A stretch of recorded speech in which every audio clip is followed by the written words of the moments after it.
kakain. Dalawa lang kami ni Lolo. Kaya hindi ko alam kung paano to. Okay, start na tayo katayin. Tsaka isa pa, ito lang ang kutsilyo ko, ito. Hindi ko alam kung paano. Okay, let's go. So, ito na. Kinatatay na natin yung water, yung pakwan. Grabe naman kasi napakalaki. Aray ko. Tsaka ayaw kong buksan kasi ay.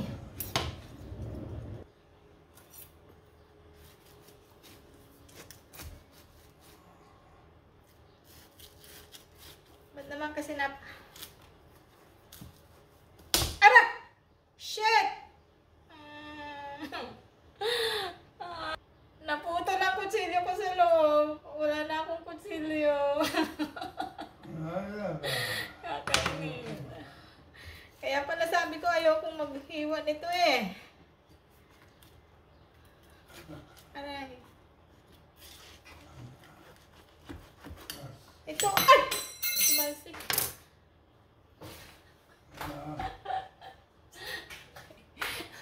Ito na yung kutsilyo. Wala na akong kutsilyo.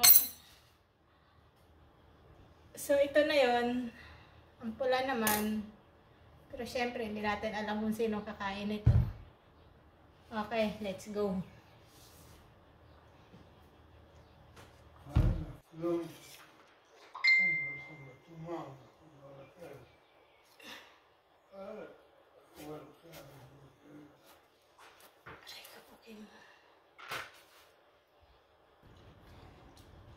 So, himayin na natin.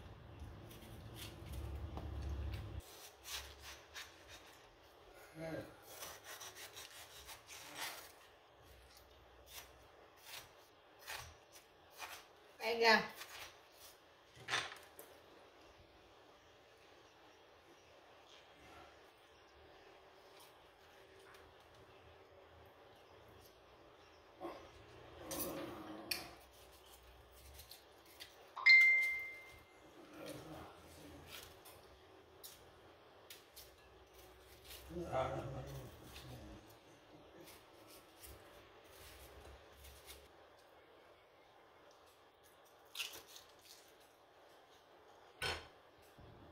Ito, ibigay ko to sa kapitbahay namin.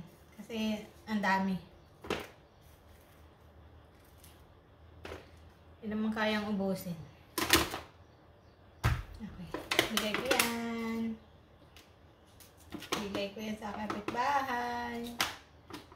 Para mabait.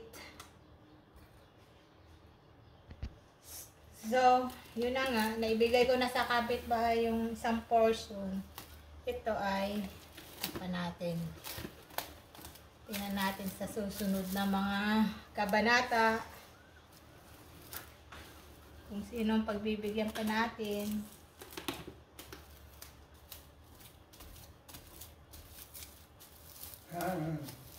That's all. Thank you for watching.